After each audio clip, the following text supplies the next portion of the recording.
हिजाब का तनाव अब सियासी ख्वाब में तब्दील हो रहा है।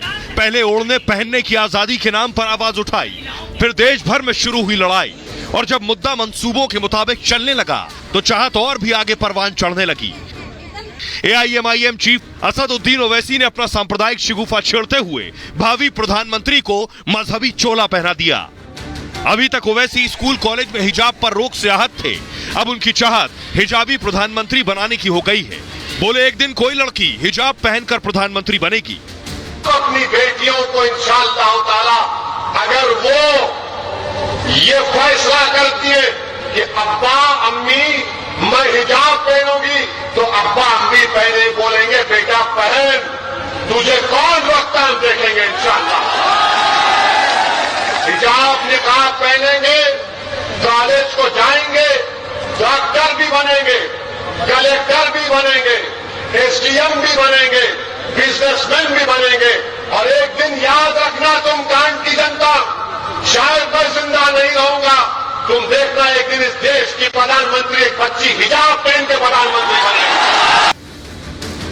ओवैसी ने सीधे सीधे सांप्रदायिक कार्ड खेल दिया और संवैधानिक पद का मजहबीकरण कर दिया। वही ओवैसी जो दूसरे दलों पर सांप्रदायिकता फैलाने का आरोप लगाते हैं, उन पर सवाल उठाते हैं, वही ओवैसी पर्दा नशी प्रधानमंत्री खोज रहे हैं। और जब यही बात किसी और मजहब और धर्म से निकलेगी तो ओवैसी क्या कहेंगे?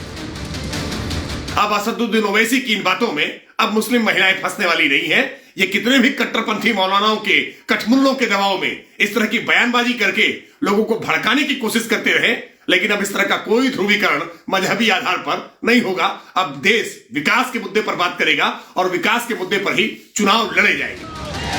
असल में बात सिर्फ पहनावे की आजादी की नहीं, बात है पहनाने की आजादी की।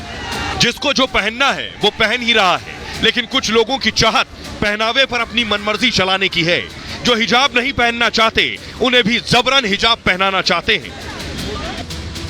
ओवैसी अब कह रहे हैं एक दिन हिजाब पहने हुए लड़की प्रधानमंत्री बनेगी, तो उसी वक्त जम्मू कश्मीर में 12वीं टॉप करने वाली छात्रा बिना हिजाब के सामने आई। बस फिर क्या, कट्टरपंथियों को कटार सी चुभ गई।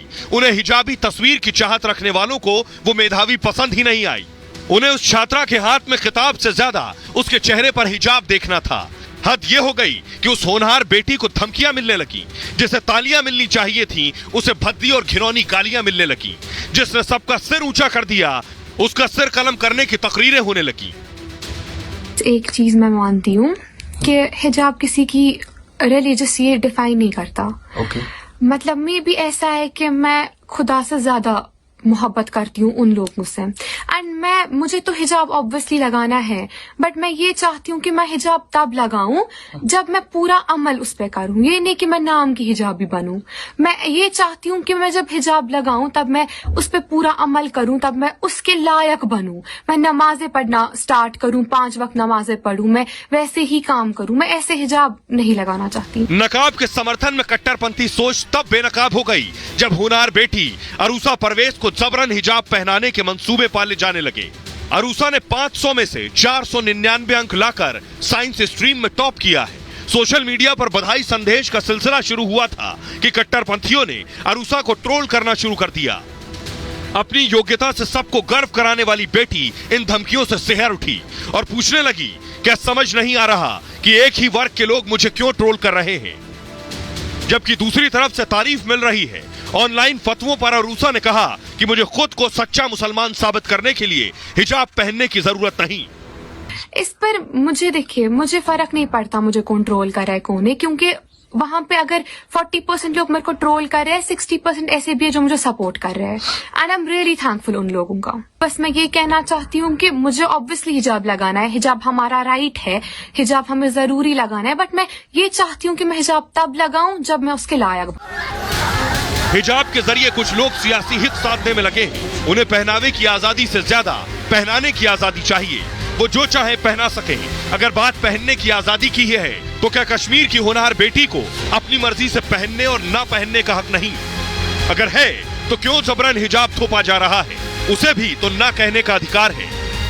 I strongly feel that this is not a controversy. This is a conspiracy.